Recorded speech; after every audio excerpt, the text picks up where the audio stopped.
Hello दोस्तों, welcome to my YouTube channel.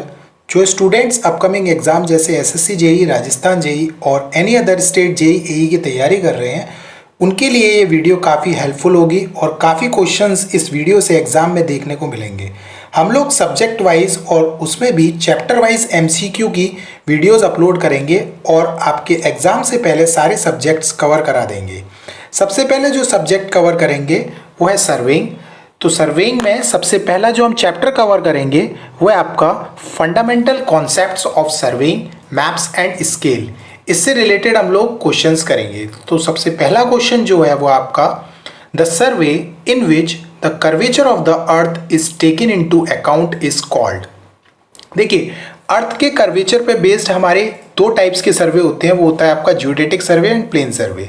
Geodetic survey and plane survey में क्या होता है भाई, जियोडेटिक सर्वे वो होता है सर्वे जिसमें कि आपका अर्थ कर्वेचर कंसीडर किया जाता है। अर्थ कर्वेचर कंसीडर की बात हो रही है यहाँ पे, तो आंसर इसका क्या हो जाएगा, जियोडेटिक सर्वे। प्लेन सर्वे क्या होता है, प्लेन सर्वे आपका होता है जिसमें कि आपका अर्थ का कर्वेचर कंसीडर नहीं किया जाएगा। यानी प्लेन सर्वे जो होगा आपका वो किसके लिए होगा, स्मॉल एरिया के लिए होगा, और जियोडेटिक सर्वे जो होगा वो आपका होगा लार्ज एरिया के लिए। अब कितना एरिया के लिए, तो एरिया जो होता है जैसे सब 195.5 किलोमीटर स्क्वायर से एरिया अगर ज़्यादा है तो वो आपका आएगा जियोडेटिक सर्वेइंग में, तभी तो हम कर्वेचर अर्थ का कंसीडर करेंगे। और अगर 195.5 किलोमीटर स्क्वायर से कम है एरिया तो वो आपका आता है प्लेन सर्वे में। तीसरा पॉइंट इसमें हाइड्रोग्राफिकल सर्वे। हाइड्रोग्राफिकल सर्वे से ही समझ में आ रहा होगा, हाइड्रोग्राफिकल का मतलब हो गया रिलेटेड टू वाटर बॉडीज, यानी वाटर बॉडीज से जो भी रिलेटेड होगी वो सारी चीजें जैसे नेविगेशंस वगैरह, उसका अगर हम सर्वे करते हैं तो आपका किस में आता है, हाइड्रोग्राफिकल सर्वे पे। टोपोग्राफिकल सर्वे, टोपोग्राफिकल सर्वे कौन सा होता है, टोपोग्राफिकल सर्वे वो होता है जिसमें कि आपके नेचुरल फीचर्स आएंगे जैसे कि हिल्स हो गया, रिवर्स हो गई, एंड मैनमेड फीचर्स आएंगे जैसे कि बिल्डिंग हो गई। ये सारी चीज़ों के बारे में अगर हम सर्वे करते हैं तो वो आपका क्या होता है, टोपोग्राफिकल सर्वे। तो इसका आंसर क्या हो जाएगा आपका, जियोडेटिक सर्वे, क्योंकि इसमें अर्थ का कर्वेचर कंसीडर कर रहे हैं। तो चलिए नेक्स्ट क्वेश्चन पर चलते हैं, क्वेश्चन नंबर 2। क्वेश्चन नंबर 2 जो है वो है आपका क्या, headquarter of survey of India is located at. जो सर्वे ऑफ इंडिया यानी एसओआई का हेडक्वार्टर है वो कहाँ पर लोकेटेड है, वो आपका लोकेटेड है देहरादून में। इस चीज़ का ध्यान रखना, इसका आंसर देहरादून है। काफ़ी बच्चे न्यू दिल्ली लगा देते हैं। नेक्स्ट क्वेश्चन पर चलते हैं। नेक्स्ट क्वेश्चन है आपका question number 3, the fundamental principle of surveying is to work from. जो प्रिंसिपल ऑफ सर्वेइंग होता है, यानी जो सर्वे किस प्रिंसिपल पे वर्क करता है वो आपका क्या होता है, होल टू पार्ट, यानी option A is the right answer. अब देखिए, सर्वे के दो प्रिंसिपल्स होते हैं, पहला होता है आपका होल टू पार्ट, दूसरा होता है location of point with respect to two reference points. कैसे समझते हैं थोड़ा सा, देखिए होल टू पार्ट का मतलब है, सपोज मुझे इतने बड़े एरिया को सर्वे करना है, तो इसका एरिया सर्वे करना भाई मेरे को एक बार में पॉसिबल नहीं है, तो मैं उसका क्या करूंगा, पार्ट वाइज उसको सर्वे करूंगा। तो हम लोग पार्ट वाइज इसका सर्वे कर देते हैं, यानी पूरे होल एरिया को हम पार्ट में डिवाइड करके उसका सर्वे करते हैं। ऐसा क्यों, ऐसा इसीलिए करते हैं जिससे कि आपकी जो एरर्स हैं वो एक्युमुलेट ना हो पाए, यानी to control the accumulate of error, यानी वो एरर आपकी एक्युमुलेट ना हो पाए, इसीलिए हम लोग क्या करते हैं, होल टू पार्ट करते हैं। क्लियर हुआ। पार्ट टू होल नहीं कर सकते, अगर पार्ट टू होल करेंगे तो भाई पार्ट इतने इतने पार्ट में हम सर्वे करेंगे एंड देन पूरा होल करेंगे तो उसमें एरर्स काफ़ी आएंगी, इसीलिए इसका आंसर क्या होगा, होल टू पार्ट। नेक्स्ट चलते हैं क्वेश्चन नंबर 4 पे। क्वेश्चन नंबर 4 क्या है, the survey carried out to delineate natural features such as hills, rivers, forest and man-made features such as town, village, building, road, transmission line and canals is classified as। इससे पहले question में मैंने आपको बताया था कि भाई जो भी नेचुरल फीचर्स और मैन-मेड फीचर्स होते हैं वो हमारे किस उसमें आते हैं, सर्वे में, उसको हम क्या बोलते हैं, टोपोग्राफिक सर्वे। तो answer D is the right answer. देखिए, इंजीनियरिंग सर्वे और जियोलॉजिकल सर्वे के बारे में और मैं बता दूं, इंजीनियरिंग सर्वे क्या होता है, इंजीनियरिंग सर्वे में जैसे कि हमने भाई प्लानिंग करी, डिजाइनिंग करी और उसका एग्जीक्यूशन करा, यानी कोई भी आपका इंजीनियरिंग प्रोजेक्ट है, जैसे हमें क्या बनानी है भाई, सपोज आपको बिल्डिंग बनानी है, तो बिल्डिंग बनानी है उसमें हम लोग क्या करेंगे, पूरा उसकी प्लानिंग करेंगे, या हमें रोड बनानी है तो उसकी हम लोग क्या करेंगे, पूरी प्लानिंग करेंगे। ये सारी चीज़ें उसमें इंजीनियरिंग सर्वे में आती है। दूसरा है आपका जियोलॉजिकल सर्वे। जियोलॉजिकल सर्वे में क्या आता है, जियोलॉजिकल सर्वे में हम अर्थ क्रस्ट की स्ट्रेटा के बारे में स्टडी करते हैं। अगर उसकी स्टडी कर रहे हैं तो वो किस में आएगा, जियोलॉजिकल सर्वे में। तीसरा आपका आता है लैंड सर्वे। लैंड सर्वे में काफ़ी सारी चीज़ें आ जाती हैं, जैसे सिटी सर्वे, टोपोग्राफिक सर्वे और कैडिस्ट्रल सर्वे, ये सारी चीज़ें किस में आ जाती हैं आपकी लैंड सर्वे में। तो इसका आंसर क्या हो जाएगा, टोपोग्राफिक सर्वे। नेक्स्ट क्वेश्चन पर चलते हैं, क्वेश्चन नंबर 5। क्वेश्चन नंबर 5 क्या है, hydrographic survey deals with the, देखिए हाइड्रोग्राफिक का मैंने अभी आपको बताया था कि हाइड्रोग्राफिक सर्वे हम किससे डील्स करते हैं, लार्ज वाटर बॉडीज। इसका आंसर क्या हो जाएगा, option A is the right answer, large water bodies. Hydro से ही समझ में आ रहा है, हाइड्रो का मतलब ही क्या होता है भाई, वाटर से रिलेटेड, इसीलिए इसका आंसर होगा लार्ज वाटर बॉडीज। नेक्स्ट चलते हैं क्वेश्चन नंबर 6 पर। क्वेश्चन नंबर 6 है, Which of the following is made in connection with the construction of streets, water supply system, sewers? यानी कंस्ट्रक्शन ऑफ स्ट्रीट हुआ, वाटर सप्लाई सिस्टम्स को किस तरीके से हम मैनेज करेंगे वो चीज़, एंड सीवर, जैसा आपने देखा होगा अपनी सिटी में ही, तो सिटी में सारी चीज़ें हमारी होती हैं, वाटर सप्लाई सिस्टम भी होती है, सीवर भी होता है, ये सारी चीज़ें हमारी किससे रिलेटेड होती हैं, सिटी सर्वे। तो आंसर इसका क्या हो जाएगा, option D, city survey. Next चलते हैं हम लोग क्वेश्चन नंबर 7 पर। क्वेश्चन नंबर 7 क्या है, reconnaissance survey for determining feasibility and estimation of scheme falls under the classification based on the. देखिए रिकंसिनेंस सर्वे क्या होता है, रिकंसिनेंस सर्वे होता है कि भाई जैसे सपोज हमने सर्वे किया, हमें अब क्या बनानी है, रोड बनानी है, तो रोड बनाएंगे, सबसे पहले हम उसकी प्लानिंग करेंगे। प्लानिंग करने के बाद जब हम लोग उसको क्या करेंगे भाई, साइट पर जाएंगे, तो साइट पर जाने पर हम लोग ये देखते हैं कि भाई क्या क्या हमारी पॉसिबिलिटीज़ है रोड को बनाने की, कि कहीं विलेजेस तो नहीं आ रहे हैं या किसी का कोई नुकसान तो नहीं हो रहा है, वो सारी चीज़ें हम लोग क्या करते हैं, उसको देखते हैं। उसी को हम क्या बोलते हैं, फिजिबिलिटी, यानी क्या क्या पॉसिबिलिटीज़ हैं उसको बनाने की, उसको बेस्ड हम लोग किस पर करते हैं, ऑब्जेक्ट ऑफ सर्वेइंग। तो इसका आंसर क्या हो जाएगा, option B, object of surveying. देखिए नेचर ऑफ फील्ड सर्वे पे रिलेटेड क्या हो जाता है, जैसे कि टोपोग्राफिकल सर्वे हो गया, ठीक है, सिटी सर्वे हो गया, कैडिस्ट्रल सर्वे हो गया, ये फील्ड सर्वे से रिलेटेड है या लैंड सर्वे से रिलेटेड है। दूसरा इंस्ट्रूमेंट यूज्ड, इंस्ट्रूमेंट यूज्ड में क्या हो जाएगा भाई, इंस्ट्रूमेंट यूज जैसे हमने चैन सर्वे किया, कंपास सर्वे किया, ट्रैवर्सिंग किया, ये इंस्ट्रूमेंट यूज्ड हो जाता है, यानी इंस्ट्रूमेंट पे बेस्ड हो जाता है। और मेथड्स, जो भी हम मेथड्स अप्लाई करेंगे उसमें वो चीज़, तो इसका आंसर क्या हो जाएगा, ऑब्जेक्ट ऑफ सर्वेइंग। नेक्स्ट चलते हैं क्वेश्चन नंबर 8 पर। क्वेश्चन नंबर 8 है, a well condition triangle has angle not less than and not more than respectively. अगर एक वेल कंडीशन ट्रायंगल की बात करें हम लोग, तो वेल कंडीशन ट्रायंगल वो ट्रायंगल होता है जिसमें कि आपका एंगल जो है वह 30 डिग्री से कम नहीं होना चाहिए और 120 डिग्री से ज़्यादा नहीं होना चाहिए। तो इसका आंसर क्या हो जाएगा, option B, 30 degree and 120 degree. Next चलते हैं क्वेश्चन नंबर 9 पर। क्वेश्चन नंबर 9 क्या है, a scale representing either 3 units or only 1 units and its fraction up to second place of decimal points is। देखिए 3 यूनिट्स तक जो हम मेजर करते हैं वो आपका होता है डायगोनल स्केल। तो इसका आंसर क्या हो जाएगा, ए, डायगोनल स्केल। 3 यूनिट्स का मतलब जैसे कि आपका हो गया मीटर, हेक्टामीटर और डेकामीटर, ये 3 यूनिट्स अगर मेजर करता है तो वो कौन सा स्केल होता है, डायगोनल स्केल। एक स्केल और होता है आपका प्लेन स्केल। प्लेन स्केल जो होता है वो आपका 2 यूनिट्स मेजर करेगा, जैसे मीटर एंड सेंटीमीटर, तो वो उसको हम क्या बोलते हैं, प्लेन स्केल। इसमें है कंपैरेटिव स्केल। कंपैरेटिव स्केल हम लोग क्या करेंगे, कंपैरिजन करा के देखेंगे। तो कंपैरिजन कराने में जो स्केल हम यूज़ करते हैं वो होता है आपका कंपैरेटिव स्केल। वर्नियर स्केल, देखिए वर्नियर स्केल जो आपका यूज़ होता है वो आपका थियोडोलाइट वगैरह में यूज़ होता है, यानी मेन स्केल से छोटा जो स्केल होगा, सेकेंडरी स्केल, उसको हम बोलते हैं वर्नियर स्केल। वो हम आगे और डिस्कस करेंगे। श्रंक स्केल, श्रंक स्केल क्या होता है, अगर सपोज हमने किसी भी मैप्स को हमने क्या कर दिया, श्रंक कर दिया, यानी उसको सिकुड़ दिया, तो हम उसका स्केल मान के चलते हैं, तो उस स्केल को हम क्या बोलते हैं, श्रंक स्केल। श्रंक से समझ में आ रहा है, उसको हमने क्या कर दिया, रिड्यूस कर दिया। तो नेक्स्ट क्वेश्चन पर चलते हैं, क्वेश्चन नंबर 10। क्वेश्चन नंबर 10 क्या है, if the smallest division of vernier is longer than the largest division of primary scale, the vernier is known as. देखिए स्मॉलेस्ट डिवीजन ऑफ वर्नियर, जो वर्नियर स्केल है उसकी smallest division अगर वो longer हो जाए, यानी बड़ी हो जाए, किससे, प्राइमरी स्केल से। प्राइमरी स्केल कौन सा होता है, या तो प्राइमरी स्केल बोल लो या फिर उसको मेन स्केल बोल लो, तो उसे हम क्या बोलेंगे, रेट्रोग्रेड वर्नियर। रेट्रोग्रेड वर्नियर, यानी option D is the right answer. अब रेट्रोग्रेड वर्नियर क्यों बोल रहे हैं इसको, ये समझते हैं। देखिए रेट्रोगेट वर्नियर क्यों बोल रहे हैं? रेट्रोगेट वर्नियर इसलिए बोल रहे हैं क्योंकि मेन स्केल और वर्नियर स्केल जो मूव कर रहे हैं वो अपोजिट डायरेक्शंस में, पहला होता है मेन स्केल और वर्नियर स्केल अपोजिट डायरेक्शन में मूव करते हैं। और ये देखिए, यानी डिवीजन जो है वर्नियर स्केल का वो आपका किससे ज़्यादा है? देखिए डिवीजन ऑफ वर्नियर स्केल जो है वो किससे ज़्यादा है? मेन स्केल से ज़्यादा, यानी V जो है वह S से ज़्यादा है, यानी वर्नियर स्केल जो है वो मेन स्केल से ज़्यादा है। उस स्केल को हम क्या बोलते हैं? Retrograde vernier. क्लियर हुआ? तो अब देखिए वन बाय वन हम लोग इनके वर्नियर के बारे में और पढ़ते हैं। जैसे डायरेक्ट वर्नियर क्या होता है, डबल वर्नियर क्या होता है, देखिए समझाता हूँ मैं।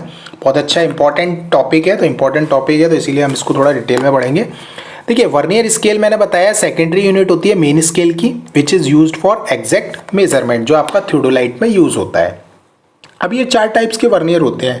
पहला होता है डायरेक्ट वर्नियर। डायरेक्ट वर्नियर कौन सा होता है? डायरेक्ट वर्नियर वो होता है जो कि आपका क्या होगा, मेन स्केल जो होगा वो बड़ा होगा किससे? वर्नियर स्केल से, और दोनों क्या होंगे? एक ही डायरेक्शन में मूव करेंगे। देखिए वर्नियर स्केल भी एक ही डायरेक्शन में मूव कर रहा है, 1 2 3 4 5 6 7 8 9 एंड 6 से 7, यानी वर्नियर स्केल और मेन स्केल एक ही डायरेक्शन में मूव करेंगे। दूसरी चीज, n times of vernier scale is equal to n-1 times of main scale, यानी इसका ये फॉर्मूला होता है कि n टाइम्स अगर वर्नियर स्केल है तो वो कितने टाइम्स होगा? n-1 डिवीजन होगा मेन स्केल के। जैसे कि देखें आप, देखिए n division of vernier scale, suppose मैंने मान लिया कि भाई 10 डिवीजन वर्नियर स्केल के हैं, तो 10 डिवीजन तो वर्नियर स्केल के यहाँ तक हो गए पूरे, ये यहाँ तक वर्नियर स्केल के 10 डिवीजन हो गए। बट मेन स्केल के कितने डिवीजन यहाँ पर आ रहे हैं? मेन स्केल के डिवीजन सिर्फ 9 ही आ रहे हैं। तो यानी n division of vernier scale is equals to n-1 division of main scale. ये बहुत इंपॉर्टेंट है, ये याद करना है आपको। दूसरी चीज इसका लीस्ट काउंट। लीस्ट काउंट क्या होता है? लीस्ट काउंट जो होता है वो होता है formula S upon N। S upon N का क्या मतलब है? S का मतलब है value of one smallest division of main scale, यानी मेन स्केल की सबसे स्मॉलेस्ट डिवीजन की वैल्यू, ठीक है। एंड अपॉन में क्या है? N। N क्या है? Number of division on the vernier, यानी कितने नंबर ऑफ डिवीजन है वर्नियर पर, वो सारी चीज है, ठीक है। यानी S अपॉन N। इसको हम एक क्वेश्चन से और समझेंगे आगे। दूसरा आता है आपका रेट्रोगेट वर्नियर। रेट्रोगेट वर्नियर में क्या करते हैं भाई? मेन स्केल और वर्नियर स्केल अपोजिट डायरेक्शन में होता है। देखिए मेन स्केल तो इस डायरेक्शन में है और वर्नियर स्केल आपका इस डायरेक्शन में, यानी 6 से 7 ये जा रहा है और ये किस डायरेक्शन में जा रहा है? इस डायरेक्शन में। देखिए 1 2 3 4 5 6 7 8 9 10 ये सारी चीज़ें, तो इसीलिए हम इसको अपोजिट डायरेक्शंस में देखते हैं। इसमें क्या होता है भाई? n division of vernier is equal to n+1 division of main scale, यानी n डिवीजन वर्नियर के, अगर वर्नियर के हम n डिवीजन लें तो n+1 डिवीजन किसके होंगे? मेन स्केल के होंगे। इसका भी लीस्ट काउंट वही रहता है S अपॉन N। तीसरा होता है आपका डबल वर्नियर। डबल वर्नियर कौन सा होगा? जिस वर्नियर में हम लोग क्या करते हैं, बोथ साइड से रीडिंग ले लें, यानी ये इंडेक्स लाइन हो जाती है आपकी, ये वाली लाइन जो होगी ये आपकी इंडेक्स लाइन होगी। इस इंडेक्स लाइन से इधर भी यूनिट हम लोग क्या कर लें, रीडिंग ले लें, एंड इस साइड भी रीडिंग ले लें, तो हमारा कौन सा होगा? वो डबल वर्नियर। लास्ट होता है आपका एक्सटेंडेड वर्नियर। एक्सटेंडेड वर्नियर क्या होता है? एक्सटेंडेड वर्नियर होता है n डिवीजन ऑफ वर्नियर, यानी n डिवीजन ऑफ वर्नियर वो किसके बराबर होगा? 2n-1 division of main scale. ये आपके इंपॉर्टेंट वर्नियर्स थे। नेक्स्ट क्वेश्चन पर चलते हैं, इससे रिलेटेड ही हम क्वेश्चंस करेंगे कुछ। तो नेक्स्ट क्वेश्चन है आपका, देखिए question number 11। 10 division of vernier scale, यानी 10 डिवीजन तो वर्नियर स्केल के दे रखे हैं, and are equal to 11 division of main scale, यानी एक डिवीजन क्या हो रहा है? मेन स्केल का बढ़ रहा है। तो इसका मतलब अभी बताया मैंने कि n division of vernier is equals to n+1 division of main scale, यानी ये कौन सा वर्नियर हो गया? Retrograde vernier. बट इसमें पूछा क्या है? 11 division of main scale of each 1 mm, यानी हर एक कितने mm का है? 1 mm का है। What is the least count of the vernier scale in mm? तो लीस्ट काउंट कितना होगा वर्नियर स्केल का mm में? तो देखिए लीस्ट काउंट का मैंने फॉर्मूला क्या बताया आपको? लीस्ट काउंट का फॉर्मूला बताया LC is equal to S upon N में। S क्या होता है भाई? S होता है आपका value of one smallest division of main scale. Value of one smallest division of main scale कितना है? 1 mm upon number of divisions किसके? Number of divisions vernier scale के। तो वर्नियर स्केल के डिवीजन कितने हैं? 10, तो डिवाइडेड बाय 10, तो इसका आंसर क्या हो जाएगा? 0.1। तो answer C is the right answer. तो इस कॉन्सेप्ट से आपको समझ में आ गया होगा बहुत अच्छे से। चलिए नेक्स्ट क्वेश्चन पर चलते हैं, क्वेश्चन नंबर 12। क्वेश्चन नंबर 12 क्या है, calculate the number of division of main scale. Main scale की डिविजन्स हमें पता करने हैं कि मेन स्केल्स में कितने डिविजन्स होंगे, that is equal to 8 division of extended vernier. अब यहाँ पर बात कर रहे हैं एक्सटेंडेड वर्नियर। एक्सटेंडेड वर्नियर में मैंने बताया था आपको, जब n division of vernier scale होगा वो किसके बराबर होगा, 2n-1 division of main scale. तो हमें मेन स्केल के डिविजन्स पता करने हैं, तो मेन स्केल के डिवीजन कितने हो जाएंगे, 2n-1। अब 2n-1 यानी n की वैल्यू कितनी लगा दे इसमें, 8, तो 2 इंटू 8 माइनस 1, तो यानी 16 माइनस 1 कितना आ जाएगा, 15। तो answer C is the right answer. ये क्लियर हो गया होगा, ये मैं बता चुका था एक्सटेंडेड वर्नियर में क्या करते हैं। तो चलिए नेक्स्ट क्वेश्चन पर चलते हैं, इसका एक्सप्लेनेशन भी है, ये देखिए एक्सप्लेनेशन है, आप इसमें से भी देख सकते हैं। नेक्स्ट चलते हैं हम लोग क्वेश्चन नंबर 13 पर। क्वेश्चन नंबर 13 क्या है, which of the following scale is the smallest one. देखिए स्केल हमारा कैसे स्मॉलेस्ट वन हम पहचानते हैं, स्केल का जो अगर हम देखें तो स्केल स्मॉलेस्ट वन कब होगा, यानी S scale 1 upon large value, यानी जिसकी डिनोमिनेटर में लार्ज वैल्यू होगी वही क्या होगा भाई, स्मॉलेस्ट स्केल होगा। तो लार्ज वैल्यूज हम लोग क्या करते हैं, इसमें देखते हैं कि लार्ज वैल्यूज डिनोमिनेटर में किसकी है। इसको देखो भाई 1 अपॉन, अगर मैं इसको कैंसिल करूं तो ये कितना हो जाएगा, 1 अपॉन 50,000, तो 1 अपॉन 50,000 आ गया। अगर मैं इसको सॉल्व करूं तो 1 सेंटीमीटर इज इक्वल्स टू कितना हो जाएगा, 50,000 नहीं 5 लाख, ठीक है। इसको मैं सॉल्व कर लूँ तो 1 centimetre is equals to 5000 metre, और RF यानी रिप्रेजेंटेटिव फ्रैक्शन क्या है, 1 अपॉन 50,000, यानी ये रिप्रेजेंटेटिव फ्रैक्शंस वो होता है जिसमें हमारा क्या होता है भाई, न्यूमरेटर और डिनोमिनेटर की यूनिट क्या रहती है, सेम रहती है। तो भाई इसमें सबसे लार्ज वैल्यू डिनोमिनेटर में किसकी है, 1 centimetre is equals to 5 lakh metre, यानी option B is the right answer. इसका मैं आपको एक्सप्लेनेशन भी बता देता हूँ और अच्छे से, ये देखिए जिसको हमने सॉल्व करा 4 से ये कैंसिल करा तो कितना आ गया, ये 50,000 and 1 centimetre is equals to, इसको सॉल्व करा तो ये कितना आ गया 5 लाख, एंड इसको सॉल्व किया तो ये कितना आ गया 1 सेंटीमीटर इज इक्वल्स टू 5,000, और इसको सॉल्व किया तो ये 50,000, यानी अब एक जीरो और आएगा। यानी सबसे जो बड़ा जो सबसे छोटा स्केल हो गया वो कौन सा स्केल हो गया, B 1 centimetre is equals to 5,000 metre. चलिए नेक्स्ट पे चलते हैं हम लोग। नेक्स्ट है आपका the representative fraction 1 upon 1800 means that the scale is. मैंने बताया कि रिप्रेजेंटेटिव फ्रैक्शंस में क्या होता है भाई, न्यूमरेटर और डिनोमिनेटर की वैल्यू क्या रहती है, सेम में रहती है, यानी न्यूमरेटर और डिनोमिनेटर जो भी उसकी यूनिट होगी वो सेम होगी। अगर मैं इसको सॉल्व करूँ 1 अपॉन 1800 तो इसमें न्यूमरेटर और डिनोमिनेटर की वैल्यू सेम है। तो इसमें हम देखें भाई चेक करके 1 सेंटीमीटर इज इक्वल्स टू 1.8, इसको हम सॉल्व करें तो ये कितने हो जाएगा 180 सेंटीमीटर, तो पॉसिबल नहीं है। इसको सॉल्व करते हैं भाई 1 सेंटीमीटर इज इक्वल्स टू, इस डिनोमिनेटर में भी सेंटीमीटर में लेना पड़ेगा तो कितना हो जाएगा 1800, यानी 1 centimetre is equals to 18 metre किसके बराबर है, 1 अपॉन 1800 के। तो answer C is the right answer. Next question पर चलते हैं, क्वेश्चन नंबर 15। क्वेश्चन नंबर 15 है compensating errors in chaining are. Compensating errors जो होती है चैनिंग में वो किसके प्रोपोर्शनल्स होती है। देखिए कंपनसेटिंग एरर्स जो होती है वो प्रोपोर्शनल्स होती है square root of the length of the line, square root of the length of the line के प्रोपोर्शनल होती है। ठीक है, कंपनसेटिंग एरर के बाद में बता दूं कंपनसेटिंग एरर क्या होती है। कंपनसेटिंग एरर्स या एक्सीडेंटल एरर्स होती हैं, ये वो एरर होती हैं जो ऑब्जर्वर क्या कहते हैं कैलकुलेट नहीं कर पाता, यानी ऑब्जर्वर को नहीं पता पड़ पाता है। जैसे कि एटमॉस्फेरिक कंडीशन, भाई एटमॉस्फेरिक कंडीशंस ऑब्जर्वर कंट्रोल तो नहीं कर सकता, वो तो कभी भी आ सकती हैं। अगर आप सर्वे कर रहे हैं तो एटमॉस्फेरिक कंडीशंस भाई कभी भी बिगड़ सकती हैं, तो वो एरर्स होती हैं जो कि ऑब्जर्वर कंट्रोल नहीं कर सकता, उन्हें हम क्या बोलते हैं कंपनसेटिंग एरर।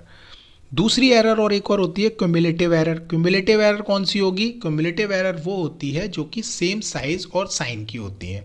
सेम साइज और साइन की मतलब इंस्ट्रूमेंट में अगर कोई एरर है, सपोज लीस्ट काउंट उसका, तो वो लीस्ट काउंट जो कहलाता है वो क्या कहलाता है आपका क्यूमुलेटिव एरर, और वो किसके प्रोपोर्शनल होती है, लेंथ ऑफ द लाइन के। कंपनसेटिंग एरर किसके प्रोपोर्शनल होती है, square root length of the line. तो option B is the right answer. Next question पर चलते हैं, क्वेश्चन नंबर 16। क्वेश्चन नंबर 16 है the plan of map was photocopied to a reduce size such that A line originally 100 mm measure 90 mm. The original scale of the plan was 1:1000. The revised scale is. देखिए एक plan है, एक plan था आपके पास, उस plan को हमने photocopy किया। वो प्लान जो ओरिजिनल था वो 100 mm का था, उसको हमने फोटोकॉपी करके 90 mm का बना दिया। अब 90 mm का बना दिया भाई, जब 100 mm का था तो स्केल 1:1000 था। अब 90 mm का है तो उसका स्केल कितना होगा ये हमें बताना है।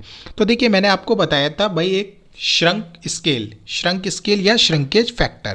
तो ये एक श्रिंकेज फैक्टर हम लोगों को क्या करना पड़ता है, इसमें फाइंड आउट करना पड़ता है। तो श्रिंकेज फैक्टर क्या होता है, shrunk length upon original length. इसमें श्रंक कितनी लेंथ करी है 90 और ओरिजिनल लेंथ कितनी है 100। तो 90 अपॉन 100 कितना हो जाएगा 0.9, यानी 0.9 आपका क्या आ गया श्रिंकेज फैक्टर। अब श्रिंकेज फैक्टर ये हो गया। अब एक और फॉर्मूला होता है इसमें किसका, रिवाइज्ड स्केल का। रिवाइज्ड स्केल कह लो या फिर श्रंक स्केल कह लो, श्रंक स्केल। वो क्या होता है formula, shrinkage factor into original scale.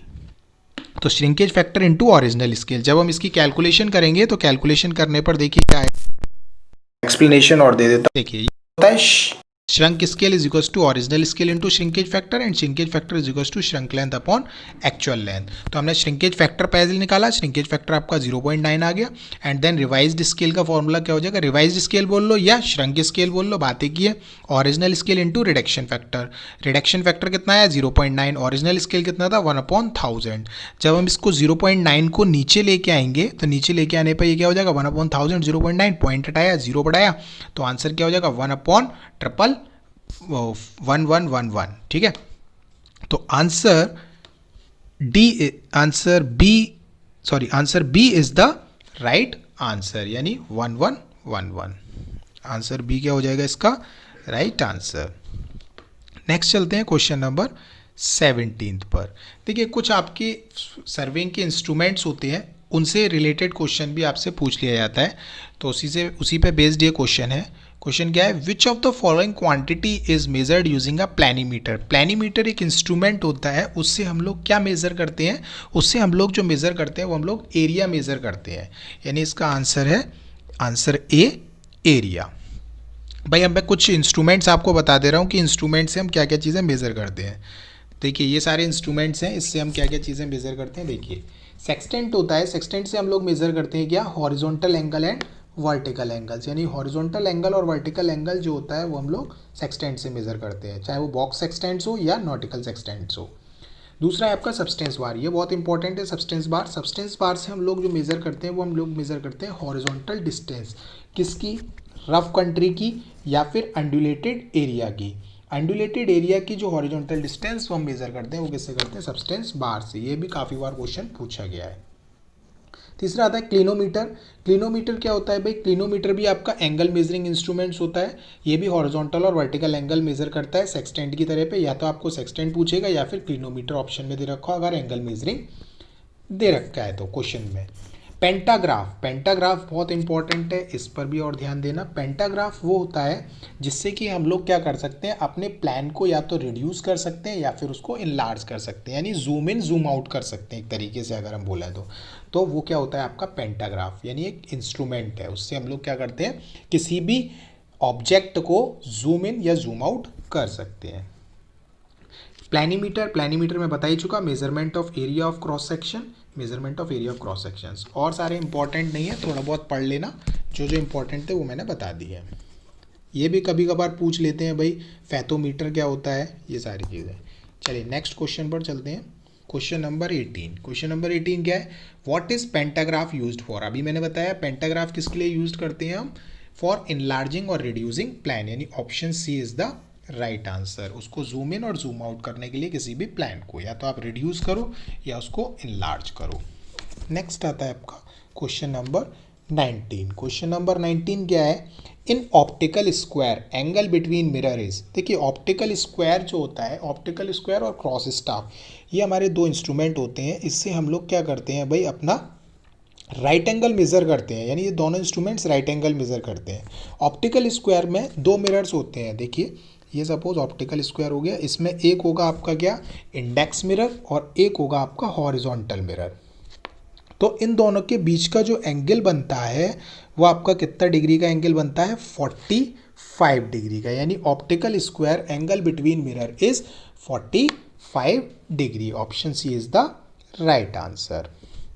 And ये किस पर वर्क करता है, ये वर्क किस पर करता है भाई, डबल रिफ्लेक्शन पर। डबल रिफ्लेक्शन पर कैसे, क्योंकि इससे भी क्या होता है, रिफ्लेक्ट होती है भाई ये मिरर से, और इस मिरर से भी रिफ्लेक्ट होती है लाइट, ठीक है। तो ये आपका किस पर वर्क करता है, डबल रिफ्लेक्शन पर। नेक्स्ट क्वेश्चन पर चलते हैं। The construction of optical square is based on the principle of, अभी मैंने बताया कि ऑप्टिकल स्क्वायर किस प्रिंसिपल पर वर्क करता है, double reflection. Reflection not reflection, reflect ही होके आएगी भाई, मिरर से लाइट ऐसे रिफ्लेक्ट हुई, यहाँ रिफ्लेक्ट हुई एंड देन यहाँ रिफ्लेक्ट हुई, देन दूसरी जगह वो जाती है। तो किस पर वर्क करता है ये, डबल रिफ्लेक्शन पर। नेक्स्ट क्वेश्चन पर चलते हैं। क्वेश्चन नंबर 21 है, cross staff is used for, अभी मैंने बताया क्रॉस स्टाफ हुआ या फिर आपका कौन सा हुआ, ऑप्टिकल स्क्वायर हुआ, ये दोनों किसके लिए मेज़र किए जाते हैं, राइट एंगल को मेज़र करने के लिए, यानी setting out right angle is the right answer, option A. ये थे आपके कुछ इंपॉर्टेंट क्वेश्चंस जो कि सर्वेइंग में fundamental concepts of surveying maps and scale से रिलेटेड, तो इंपॉर्टेंट क्वेश्चंस मैंने आपको बताए हैं। तो नेक्स्ट वीडियो में हम लोग लेके आएंगे कि भाई लीनियर मेजरमेंट्स से रिलेटेड, यानी चैन सर्वेइंग और टेप सर्वेइंग से रिलेटेड जितने भी इंपॉर्टेंट क्वेश्चंस होंगे। देखिए ये इंपॉर्टेंट क्वेश्चंस अगर आपने कर लिए तो मेरे हिसाब से आपका चैप्टर जो है वो बहुत अच्छे से क्लियर हो जाएगा, और इससे क्वेश्चन भी शायद मुश्किल ही बाहर जाएगा, क्योंकि मैंने सारे जितने भी रिलेटेड क्वेश्चंस थे इससे करा दिए हैं। सो अगर आपको मेरा ये वीडियो पसंद आए तो उस पर कमेंट करिए, कमेंट करके बताइए कि कैसा वीडियो लगा आपको, और अगर अच्छा लगे तो उसको शेयर और सब्सक्राइब चैनल को भी करिए। So thank you so much for watching this video.